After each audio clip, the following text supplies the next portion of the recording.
Melissa already said that. Okay. My name is Olivia Trevino. I came from Judson Valley College Academy, and I'm graduating in December with a degree in journalism with a concentration in strategic communications. My name is Sergio Gonzalez. I'm a business management and mechanical engineering major. My graduation date's a little bit weird, but after everything was together, it was going to be like 5 years total for me to graduate with both degrees. Can you maybe explain why it would take 5 years? It'll take 5 years because to add a major and add a minor in business management, because I was originally an engineer, all my prereqs didn't allow me to take all the classes that I needed or left me with my weed out courses often. So I was going to add a business minor, a major, and they both added a year, so I went ahead and did the major instead.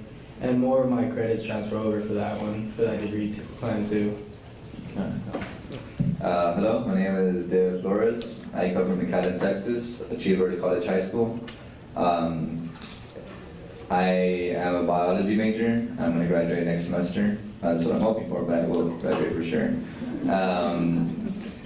What else did I need to say? You'll finish in 2 years? Yeah, so I'll finish in 2 years, actually. So I got out of high school last year, and I'll be able to finish by next semester. Hello, my name is Isaiah Williams. My major is public administration. I have 2 minors, English and political science. Pulled my English minor from my associate's degree. And I'll graduate next fall, and I'll have my master's degree by 23 years old. So. All right. Yes, all of them graduated. I thought that. So my first question for them, and there will be time, we'll try to get through these questions so that there is time for you to ask them questions as well. But if a couple of you can respond to, how prepared were you to meet the expectations of higher education at a 4-year institution? Okay. Yeah, sure. Okay, so I wasn't prepared at all. I mean, I really wasn't prepared to go into University of North Texas because when I had graduated from high school and college, I got my associate's degree in biology as well. And one of the things was that the prereqs required to go to college, it was necessary to have a certain amount of, you had to have about 2 chemistry 1, chemistry 2, and organic chemistry in order to take advanced electives. So as soon as I got to college, all my classes were advanced electives. And I didn't know what to expect from advanced classes because I'd never taken them. So that's one of the difficult things that I had to do. And so in order to cope with that, I just tried my best. And it was a struggle, but it taught me a lot just to start to just go right at a train and start taking all these courses. But because of that, I did learn a lot, which I'll explain later on with other questions. Did anyone else want to answer that? I'll touch in a little bit on this. For my mechanical engineering degree, I had a lot of prereqs that I didn't knock out the way, so all my core classes were done, and I ended up having to, didn't have to, but by choice, I took out a second degree because all my classes for my mechanical engineering courses, at one point they would collide with each other. I couldn't take a certain, or I have to go get an override. And to a certain extent, even though I've been taking classes over the summer and stuff to catch up and I guess get some of those prereqs out of the way, there's still a few that I didn't meet. And because my core classes are out the way, that's why I took out the business management. So I could be full-time at the same time and still receive financial aid, because it was a little bit hard to sign up for 12 hours. Especially since most of my classes are 3 and they have a lab, and timing on those are really weird. I wasn't prepared for how to schedule my classes out because in my high school they did it for us, and I was kind of screwed because I'm in my last semester and I am taking all upper level PR classes, which I don't know if y'all know, but that is really hard to take. And I'm taking 5, and they're all 3 hours. So I just have it once a week, every single class. But I wish I could have done my Spanish class during that, so I could have had one class where I didn't have to worry about.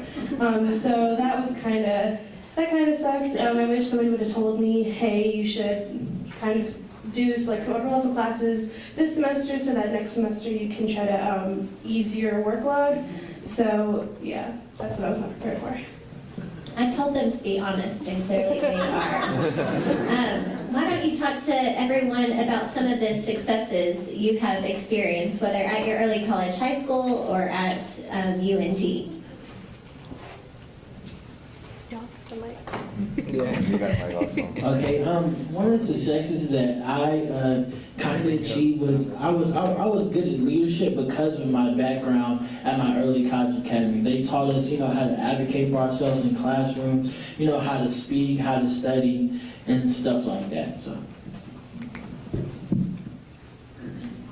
All right, so I've had a lot of successes. So one of the interesting ones is that I started off, at our early college high school, we didn't have any programs, and so I had to go to another high school in order to figure out what I wanted to do. And one of the things I loved was music, and so I decided to join marching band in our school. However, if it wasn't for that, I actually wouldn't be doing what I'm doing currently. And I feel that it's important to have that kind of source for other students, something for them to dwell on, something to give them motivation to kind of find out what their truth may be in college. That's one of the successes I had. It's a success towards me because I didn't want to do that at first because I had already been in early college for like 2 years, and my friend was telling me, oh, you should join a marching band. And it's in another school, so I was like, oh, I shouldn't do that. But at the end, I decided towards to do it because it's something I enjoyed, and it was something I definitely loved doing. And I went to UNT. Actually, I went to UNT because I wanted to join a marching band that was there, because apparently it was really good. And it was actually really fun. It was really hard though, because I was doing my first semester 19 hours, I had a job, and I was doing marching band. But like I said, I consider it a success because it made me really happy. And now, because of that, it helped me find my truth in life, which is I want to do wildlife conservation as well as get a doctor in veterinary medicine. And at first I didn't want to. At first I wanted to be a doctor like neuroscience, neurosurgery, because it sounds cool. But I think one of the interesting things about like degrees such as like biology as well is that you kind of don't know what to expect. You're gonna take your first classes, but a lot of times they kind of coordinate it to where it is that you're going to the small part. You're gonna get specifics, and like the specifics will bore you. But it is you need to understand it. And sometimes, like, it doesn't bore me, of course, and now that I understand it. However, I feel like that's what happens to people who go into early college. Like, they take their Bio 1s or Bio 2, their chemistries, and it's so difficult. And they're like, what am I doing this for? I should change it. I should do something else. And I didn't think that at all. At first I did. Like, I changed my degrees multiple times. But, and in that sense, that's why I say I consider it a success that I did music. Because if it wasn't for music, I wouldn't have joined. Not in a bad way. I joined Phi Alpha fraternity, but it's for music, and it's with a bunch of music educators. And actually, it helped me a lot because if it wasn't for them, I would have probably kept on going with being a doctor, and I probably wouldn't have liked it because now that I see it, I wouldn't have liked it at all. And it did I stem off like the happiness of others, and it did really help me out. And yeah, so that's one of the successes. So I'll keep on going. One of my successes for me would probably be able to learn when I finally somewhat learned my study techniques and what works best for me, and being able to use all the resources available to me, like the math lab, friends, actually asking for help, going to SI sessions, things like that really have helped me in my engineering classes, which I struggle a bit more. Because it's not like learning something, it's like learning why, how, and being able to do it and apply it in different situations. Was it like just a success in general? Just successes you've experienced. Mine is that I don't have any loans. I think that is really nice. So that's something that the scholarship really helped me out with. And also learning how to, or just knowing once I got here, how to interact or act in a college classroom, because it is very different from a high school classroom. But that's something that I got to learn because I was in actual community college classes, and so I saw the difference when I was in a lot of upper level classes, so everybody else knew how to act, but in freshman classes, I could tell the difference. So on the flip side, talk to us a little bit about the things that have challenged you the most. Okay, sorry. Things that challenged me the most are, I noticed it more when I was a freshman coming in. Well, freshman, it's kind of weird, but my advisor had no idea what to do with me. That was a big challenge, and I think that's something that we've all experienced, that like once you come in and they're like, okay, well, can you take this class? And I'm like, no, I already did that, and like go down the line and you've already done everything. They don't really know. I was lucky to find an advisor that she knew exactly what to do. She took me aside during orientation and made my own schedule. But that's something that I don't think a lot of people get from early colleges, and a lot of my friends from mine, they would tell me like now, being in college after 2 years, they're like, yeah, my advisor like really did not help me, because I took a class and I was taking it and I didn't realize that I've already taken this class until like the middle of the semester. So that's a big challenge that I've seen with everybody. It was just two things for me. The first one was advocating for myself. Just how they talk about with the advisors. I didn't know how to go in there and say, well, I need this. Well, this is my degree plan, and this is the degree plan that UNT is offering, and this is what I already have. So my advisor kind of set me back a little bit.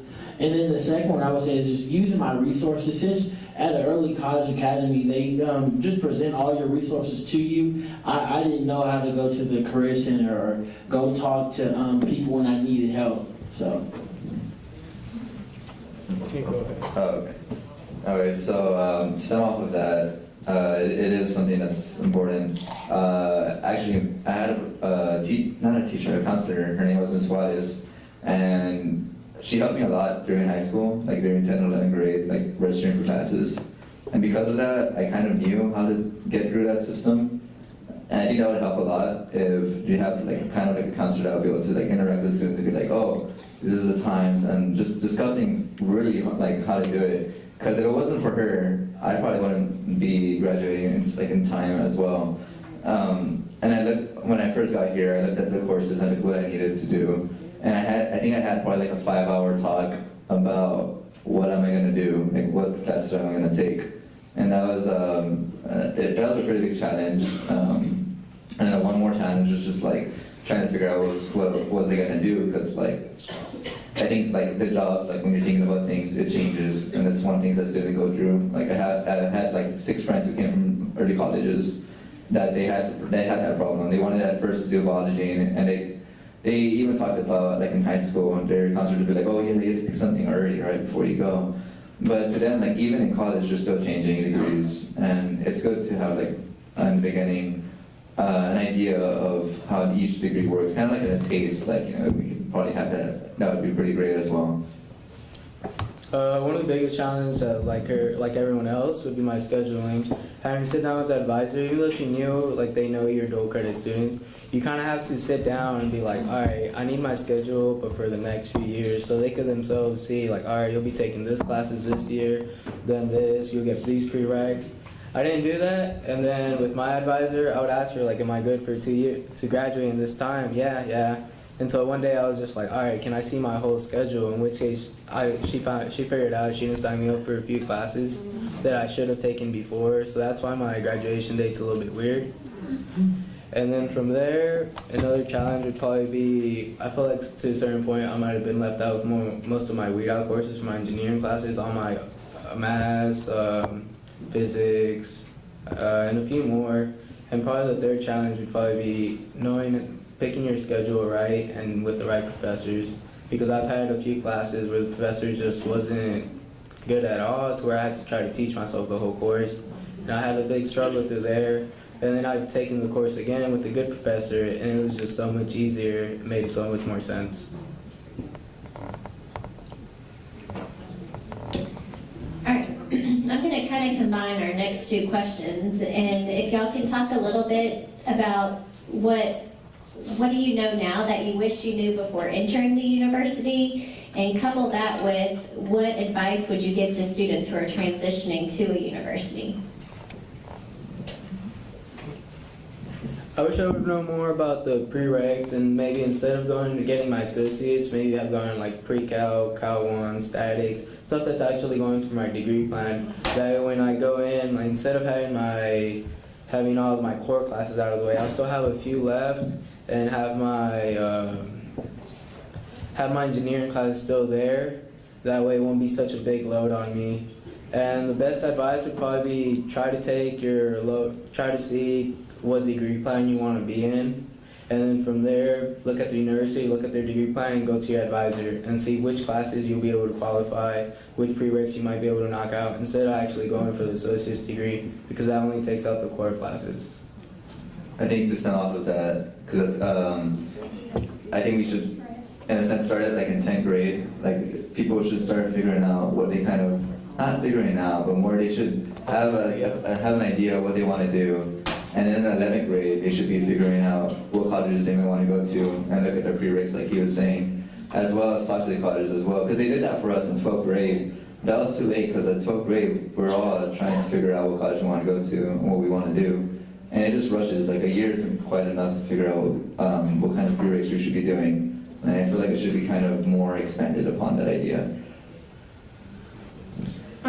I wish I would have known that you kind of have to do a lot of things on your own. That I know advisors are there to help you, and I don't want to be like a pessimist about it, but they don't understand. Like, but for me, they kept calling me a dual credit student, and I was like, yeah, I'm a dual credit student, but I have an associate's degree, so like it's different. So I'm kind of like what Isaiah was saying, is that you kind of have to advocate for yourself. So that's one thing I would tell students, is you need to kind of grow up, and that's another thing, is they don't understand how young we are. In my classes now, I don't like telling people my age, because then they're like, oh wow, because then that also kind of, in a way, sets you back. And even in my job, I don't like telling people. So that's one thing too, is that there's little things like the fact that you have an associate's degree does make people, and how young you are, does kind of make people look at you in a certain light, that like, they're, to say it nicely, they're jealous basically, so they're gonna have a certain attitude towards you. And I even experienced that while I was in my early college, when I had community classes. Because in community colleges, there's a lot of older folks, so they would just look at you a certain way, like you don't know anything. So that's one thing that I want to tell people too, is that they need to realize that that's going to happen. They're going to have people that think that they don't know what they're doing, even though at this point I'm 20, but I've been in college for 6 years. So I do know what I'm doing. So I want other kids that are in, like my brother's going to an early college student, high school, and I want him to know that just because he's young and just because he has only been in college, a 4-year college for 2 years, doesn't mean he is less than other students. It doesn't mean that he knows less than other students.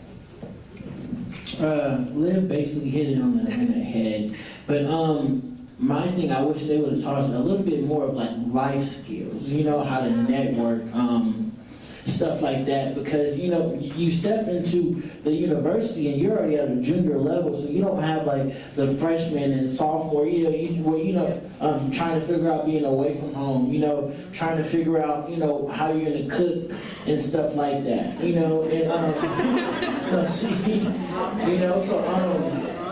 so it's like my friends that are sophomores, they still have time to play around, you know, where I have to start looking at graduate schools, you know, start making connections, you know, internships, you know, I have to get internships quickly, you know, so I just wish they would have taught us some more stuff like that. Oh, I kind of want to expand on that real quick. Okay, so yeah, so there's students that want to be doctors, and there's also students that want to be pre-vet or like vet. There's a lot of those. You're going to find a lot of those in early colleges. One of the problems about that is that, yeah, we had to take the MCAT like in a year right after, and we have to plan for the MCAT. And the MCAT's pretty difficult because we might have like organic chemistry 2 or OChem 1, and a lot of tests we haven't taken before. So if for those students who are going to plan to be doctors and who want to be like pre-vet, I suggest that they should start practicing a while before in high school. It's fast, like it's difficult, but I think it's more difficult to start it later, and it's better to say it earlier. But that's just something I wanted to add. I want to add something too. So another thing I didn't know about and I wish I would have known about is excess hours, because I already came in like, oh, well, college, you can, like everybody always tells you, you don't have to know exactly what you want to do. But for us, we kind of do, which also is not great. It kind of sucks because I have friends that want to change they're like changing their degrees like nobody's business, but I can't do that because I have so many I have so many credits already that if I keep changing, then I'm going to have to pay out-of-state tuition, which I can't afford. Well, nobody can afford. So that's one thing I wish I knew about is that, well, you can be whatever you want to be, but know when you're graduating and you're 17. Like, that's not really reasonable. I don't think. Okay, so my last question, and then we'll let you ask a couple of questions, is what advice would you give faculty, whether that's at your early college, high school, or the community college you were at, or UNT? Any advice? One thing I ran into at my school, and me and Isaiah went to the same one, so I don't know if you felt this way too, is that I feel like faculty needs to be clear if they want their students to act like high school students or college students, because to us it was flipped around all the time. We're like, well, why are you acting out this way? You're a college student. When like, well, we're still very young. So we are college students, but sometimes we want to be treated like high school students. Sometimes we do need that disciplinary actions, but then they're like, but you're college students, so why is this happening? But they don't understand that we're 15, 16 years old trying to figure it out, and it's hard for us to be in college in these classes where there's people older than us, and we're already confused because we're like, well, we do want to act like them, but we're so young that like, yeah, we're going to do dumb things, that's just going to happen. But then our college or our school is like, well, you shouldn't be acting like this, you're college students. So that's one thing that was very unclear to me. We're like, what do you want us to be? But yeah, that was me. Yeah, okay, so one of the things I went through early college was that I had good teachers, but there was only like 2 great teachers that I experienced. And I think it's because of them that I had the motivation to keep on going through education. And one of them was Ray Hope. He's a pretty great person. He helped me a lot whenever I needed help. And I'd rate my classes a lot because I trained horses for a living. Like back when I was at home, I trained horses for a living, and like my glasses would always break. But he one day, which is actually pretty cool, he decided to buy me glasses, and I was like, oh, really? Like, yeah. And it was actually pretty cool because at that point, like, he was kind of like a mentor towards me, and I feel like we do need a lot more teachers like that, like to become mentors towards students, not just be a teacher, because you're not going to show the values you have as a teacher towards a student just by talking to them and teaching them. You have to be able to communicate with them, because communication is key. And I just think that's something important for teachers to remember. So yeah.